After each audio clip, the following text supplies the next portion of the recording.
Ellen Silalomenomentielovo, uma estrela brilha sobre a hora do nosso encontro, pessoal. Sejam bem-vindos a mais um vídeo.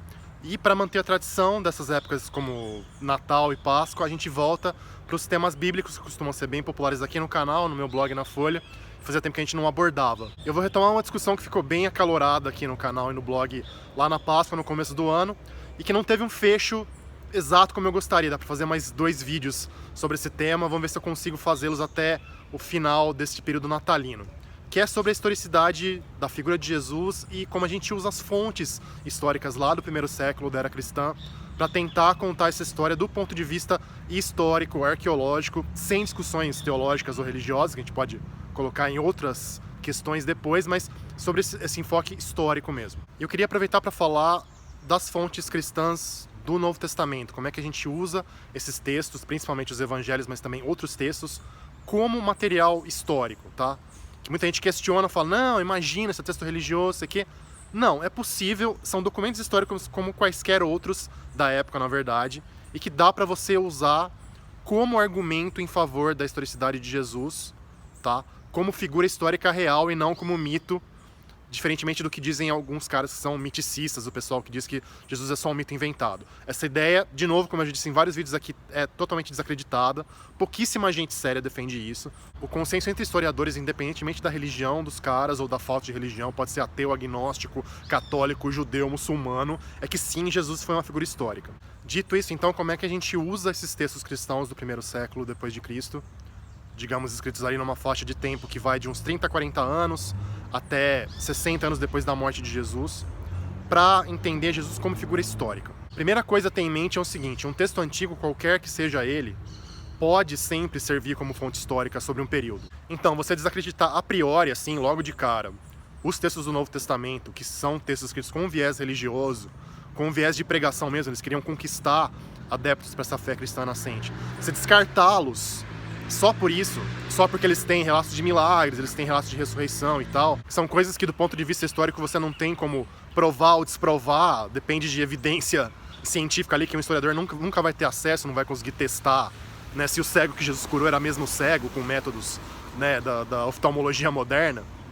Você descartar isso, você acaba meio que jogando o bebê fora com a água da bacia, assim, basicamente. Tá, porque se você pegar outros textos da antiguidade, inclusive textos de historiadores respeitados ou mais ou menos respeitados, que serviram de base para a gente entender a história da antiguidade como um todo, você vai achar esse tipo de coisa em tudo quanto é lugar. Se você pega o Heródoto, né, o chamado pai da história lá dos gregos, escrevendo no século V a.C., você tem vários relatos de coisas milagrosas ali no meio.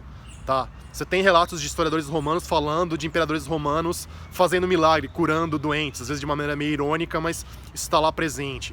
Tem outros relatos desse tipo. Então, essa visão de mundo, sem discutir aqui a questão filosófica de se milagres são possíveis ou não, essa visão de mundo era muito comum na antiguidade e aparece em textos que nem por isso deixam de ser usados como fontes históricas, para entender a história do período. Esse é o primeiro ponto. A segunda coisa, aí a gente já pensando em Jesus especificamente, é o seguinte, tem sim uma diversidade grande de fontes cristãs que podem ser usadas de maneira convergente, comparativa, para você tentar traçar um retrato mínimo de quem foi Jesus, o que ele fez, o que ele pregou, etc. Essa diversidade não corresponde exatamente à lista de evangelhos, por exemplo, no Novo Testamento, tá? Mateus, Marcos, Lucas e João. Não dá para dizer que cada um dos evangelhos por si só é uma fonte diferente, uma fonte independente do que foi dito sobre Jesus, porque tem influência mútua relativamente clara entre os evangelhos, tá? E entre outros textos do Antigo Testamento também. Pelo que a análise histórica mostra, é mais seguro a gente usar, na verdade, os evangelhos, pensar nos evangelhos como contendo fontes diferentes, tá? Eles sendo de certa maneira, uma edição, um amálgama, uma transformação retrabalhadamente, digamos, de textos diferentes que são fontes diferentes sobre a vida de Jesus. Uma coisa que é praticamente consenso entre os historiadores, por exemplo, tá, é que Mateus e Lucas, né, o primeiro e o terceiro evangelhos no caso, usaram o evangelho de Marcos, que é o mais curto, o mais simples, em alguns aspectos o mais tosco, entre aspas, o que tem menos sofisticação literária, como fontes, tá? Eles pegam e retrabalham histórias de Marcos, às vezes copiam quase palavra por palavra, mas dão pequenos retoques deles próprios, para criar sua narrativa. Tem uma série de evidências disso, a gente pode fazer mais pra frente um vídeo completo só sobre esse tema, para tentar entender a relação entre esses três evangelhos, Marcos, Mateus e Lucas, que são os evangelhos sinóticos, os mais parecidinhos entre si, tá? Mas um argumento simples, só para colocar a questão, deixar a bola rolando, é o seguinte: em geral, Mateus e Lucas pegam a mesma ordem de Marcos, tá? Eles seguem uma ordem mais ou menos semelhante de eventos que acontecem no Evangelho, que é similar à de Marcos, só que eles enfiam no meio dessa ordem outras coisas que são de materiais próprios deles, que não vieram de Marcos, tá? Essa é uma das ideias da chamada prioridade de Marcos, ou prioridade marcana. Então vamos contando. No mínimo, a gente pode contar Marcos como uma fonte independente, tá? Usada por outros evangelistas. Segunda coisa é a chamada fonte que vem da palavra alemão Quelle, ou Quelle, agora não lembro a pronúncia exatamente, que quer dizer fonte, literalmente, em alemão, muito criativa essa sigla, que é o seguinte: quando você pega, então, de novo compara Marcos, Mateus e Lucas, você vê que tem material dos evangelhos que Mateus e Lucas compartilham, tá? Que eles usam, que eles têm de maneira muito parecida, que não está presente em Marcos. E, curiosamente, esse material é principalmente formado por ditos, por falas memoráveis de Jesus, tá? Coisas como, por exemplo, o Sermão da Montanha, talvez o ensinamento mais célebre, mais famoso do cristianismo, vem dessa chamada fonte que. A gente teve acesso diretamente a essa fonte? Não, tá? Isso é uma coisa ainda hipotética. Mas é muito difícil explicar essas semelhanças, às vezes também, de novo, textuais, verbais, coisa de um cara copiando o mesmo texto, ou versões do mesmo texto, tá? Que tem em Mateus e Lucas e que não está presente em Marcos. Então, no mínimo, consenso entre os historiadores, mais outra fonte importante aí, além de Marcos, a fonte que. Outra fonte muito importante, e provavelmente a mais antiga pelo que a gente sabe, são as cartas de Paulo, do apóstolo Paulo, no Novo Testamento, tá? Paulo é engraçado, porque ele não fala muito da vida de Jesus, ele fala um pouco do contato que ele teve com a família de Jesus, com os apóstolos, ele fala basicamente da última ceia e da crucificação, ele fala um pouquinho da genealogia de Jesus, falando que Jesus é descendente do rei Davi e tal.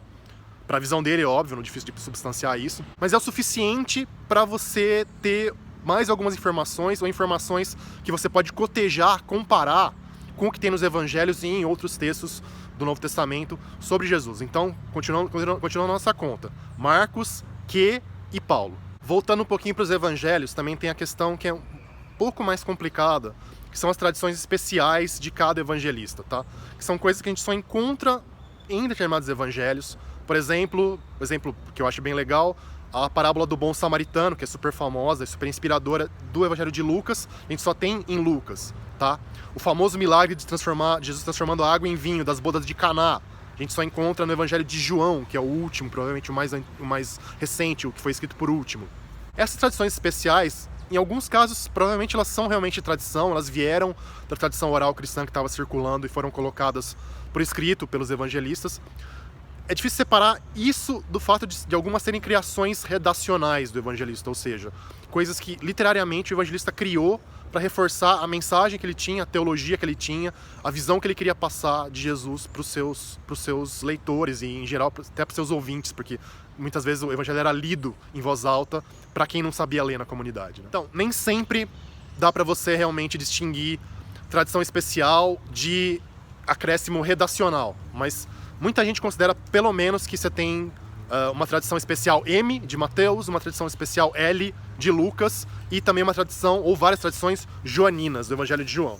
E, finalmente, uma coisa também complicada, mas eu acho muito interessante, que é essas pequenas pepitas, pequenos pedacinhos de informação que parecem ser independentes, que estão incluídos em outros textos do Antigo Testamento espalhados por eles, na verdade. Com isso, a gente tem outra questão importante, que é como é que a gente sabe, ou como é que a gente tem uma ideia de que a tradição é independente ou não. Como é que a gente sabe que não foi copiado de outro autor. Esse é o tipo da coisa que você tem que tentar inferir, é um julgamento meio complicado de fazer às vezes, mas tem alguns elementos que te guiam na direção certa, pelo menos no consenso dos historiadores.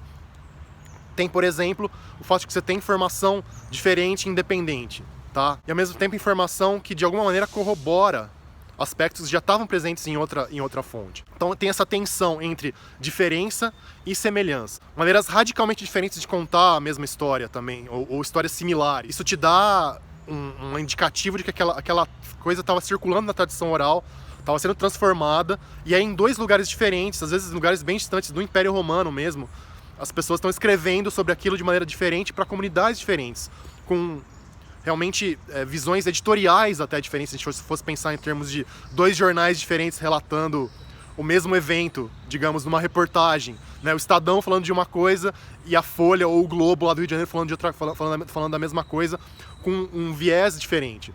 Isso é um pouco indicativo também de fonte independente. E aí, voltando para o ponto que eu queria ressaltar agora, às vezes dentro de uma narrativa, né, de um texto específico que tem uma visão já marcada, clara, sobre quem é Jesus, você acha esses pedacinhos de informação que não batem muito bem, tá? Que não se encaixam muito bem com a visão geral daquele autor.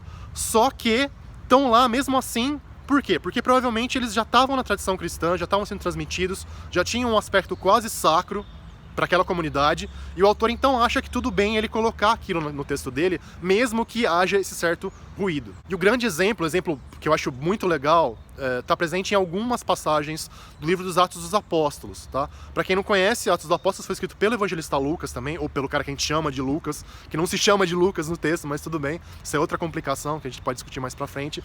Mas é o mesmo autor, tá? E seria a parte 2, né, a segunda temporada, digamos, das aventuras de Jesus e da comunidade cristã. Lucas, no seu evangelho, contou como foi a vida de Jesus, a sua morte e ressurreição. Nos Atos dos Apóstolos, ele conta como os seguidores de Jesus espalharam a fé nele pelos vários cantos do Império Romano. E o próprio Lucas faz um resuminho ali. O Dale Martin, que é um professor lá da Universidade de Yale, de Novo Testamento, faz essa brincadeira, como previously, né, em seriado, né? Anteriormente em Lucas, né, teve o que aconteceu com Jesus. Agora, meus caros leitores, vamos continuar com a história. O próprio Lucas coloca isso no texto dele. E o Lucas coloca, então, por exemplo, os apóstolos, como o famoso Pedro, pela tradição, o primeiro papa, tal, pregando para os judeus sobre a vida de Jesus, a ressurreição de Jesus, convocando os judeus para se tornarem cristãos como eles.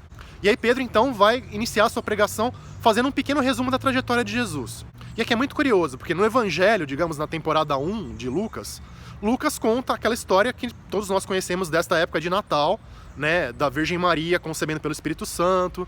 Eles vão lá para Belém, ela e o José, e o menino Jesus nasce, os pastores, tudo mais, aquela história de Natal tradicional. E para o Pedro argumentar, seria, em tese, ótimo ele citar, olha, Jesus, desde o ventre de sua mãe, foi concebido pelo poder do Espírito Santo de Deus.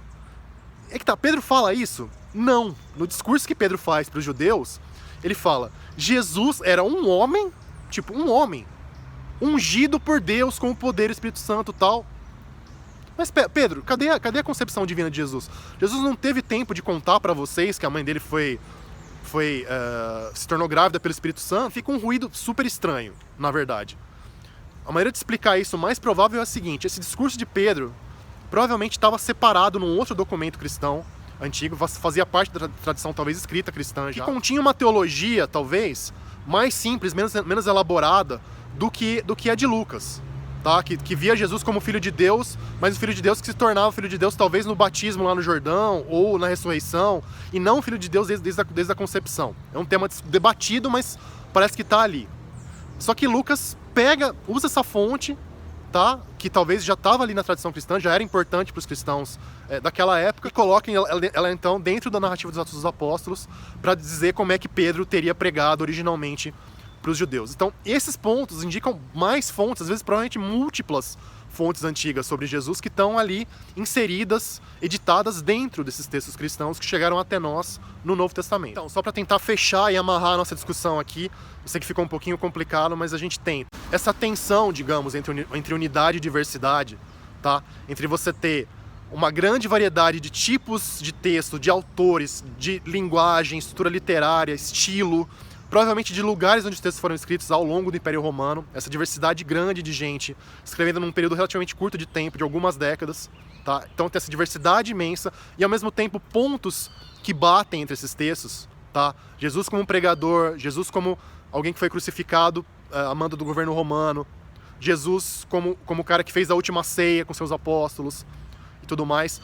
Essa tensão então entre unidade e diversidade e multiplicidade de fontes é que, para muitos historiadores, mostra que, de novo, a gente tem que considerar, sim, os textos cristãos como fontes históricas importantes, obviamente lidas com cuidado e com ceticismo do ponto de vista histórico, não do ponto de vista da fé, e que na verdade, eles fortalecem a ideia de que houve sim um Jesus histórico. Beleza, pessoal? Espero voltar um pouquinho mais essa discussão ainda. Obrigado pelo tempo e pela paciência. Como dizem os elfos, Namari. Adeus.